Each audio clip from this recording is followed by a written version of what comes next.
bit different today, but I've got the stitchy bug, and the DC20 ideas I have are still cooking. But in the meantime, I'll share with you a dream. A dream I had many years ago, in and around 2015, of making a sort of cross-stitch 101 video. I dreamed of having a channel, and that's the one video I wanted to make, along with a What is D&D video. Fast forward to now, and here we are, having a channel and no cross-stitch 101. So let's fix that.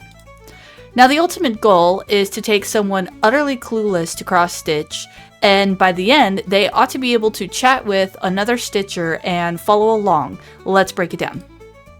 3 parts. What is it? Vocabulary and tools, and techniques. So what is it? Well, really, cross-stitch is just pixel art with strings. Section over. Moving on. That's it. We make little X's. That's our pixel. Oh sure, when you get into it, there can be more complexity, but at the heart, that's all there is. Alright, vocabulary. Probably the part that trips up everyone the most. See, as with all hobbies, there's a sort of speak or language that is used that sounds like gibberish to outsiders. If I put this on screen, only those in the know are gonna understand it. I found this is probably the biggest barrier to entry, second only perhaps to the stigma that cross-stitch is a girly thing, aka the hobby is dominated by women. So, vocabulary. Fabric. The stuff you stitch on. Fabrics have names, much like you might say fruit, and then apple, orange, peach, etc. Fabrics also have categories, like how you would say car or truck, as opposed to vehicle.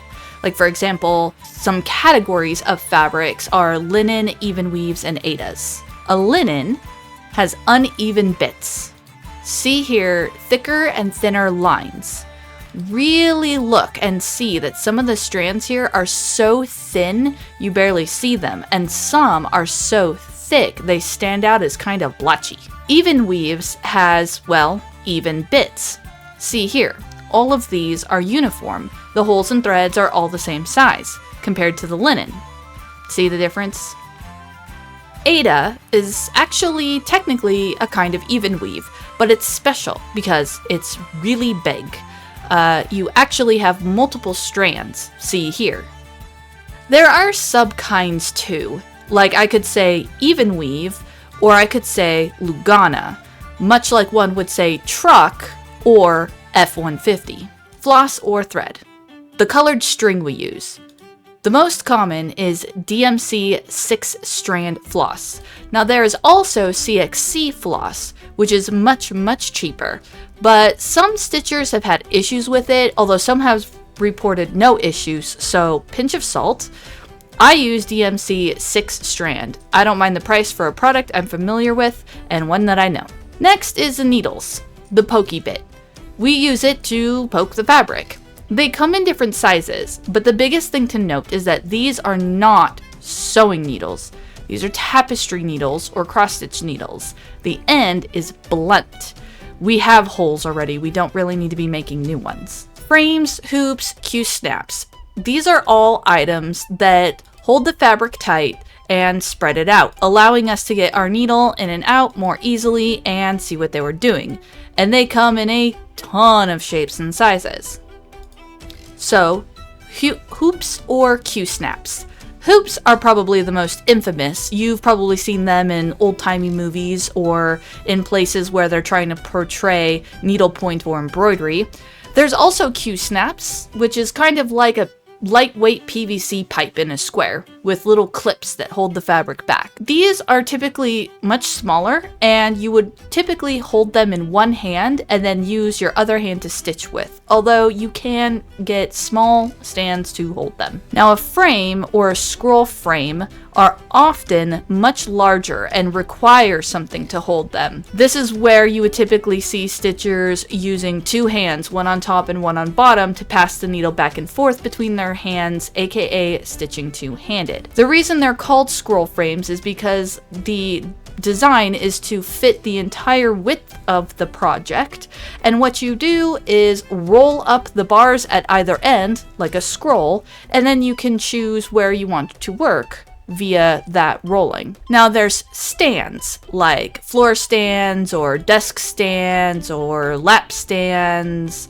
and they just hold the hoop or frame or such so that you can have free hands to stitch with. I actually own one that's like that gray one in the corner, although mine is brown. Now there is something called in-hand stitching. Some stitchers use none of that stuff and actually just stitch with fabric and needle and thread, and that's it. I'm not quite able to do this, and the kinds of projects I work on I think benefit from having hoops and frames, but this is a thing, so I'm putting it here. Now fabrics have a count.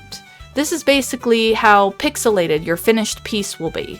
The higher the count means more pixels, more stitches, and a smaller count means fewer pixels or fewer stitches. So a fabric with a lower count is going to be more pixely looking, whereas a fabric with a higher count is going to be more fine looking. So see here how an image might look on a higher count versus a lower count. And that's why Aida is so special. Aida comes in such low counts that's why you need the extra fibers to make it solid, hold it together. The higher counts are so small that they only need that one strand of fiber to create the fabric. Now, probably the next biggest point of confusion, and a more technical part, is the phrase blank over blank. This is actually the number of strands of floss over the number of holes. So, for example, this is 2 over 1. It is 2 strands of floss over 1 hole. And this is 2 over 2. You use 2 strands, but it is over 2 holes, hence the first number staying the same and the second number changing.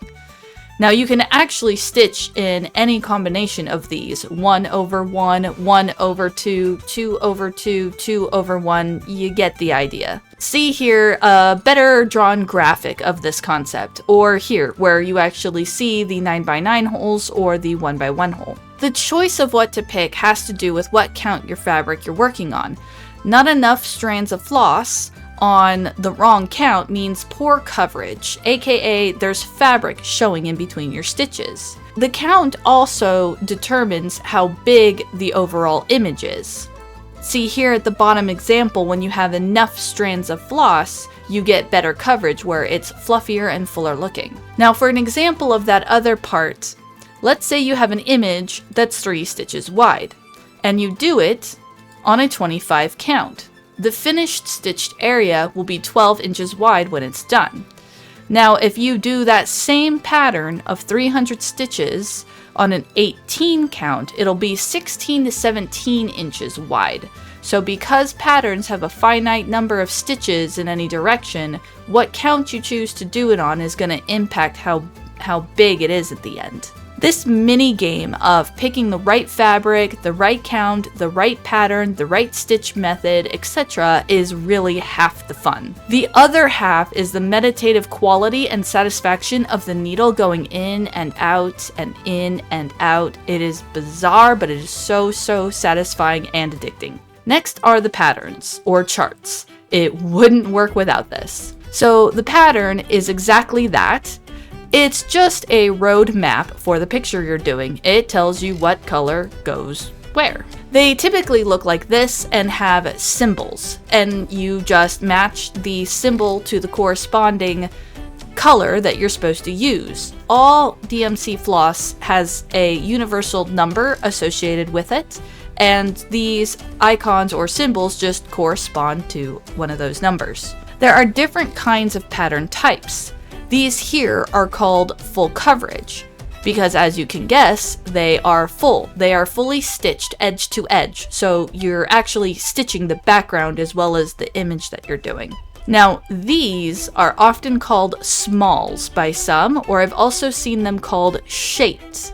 I'm not sure if there's a more technical name, but basically it's a particular item or image that does not have distinctive borders. You don't stitch the background, you actually just stitch the image and the fabric acts as your background. So with that, we're going to go into some techniques and stuff. So first, how do you do turn this into this? Well, there are a couple of ways. One is block by block.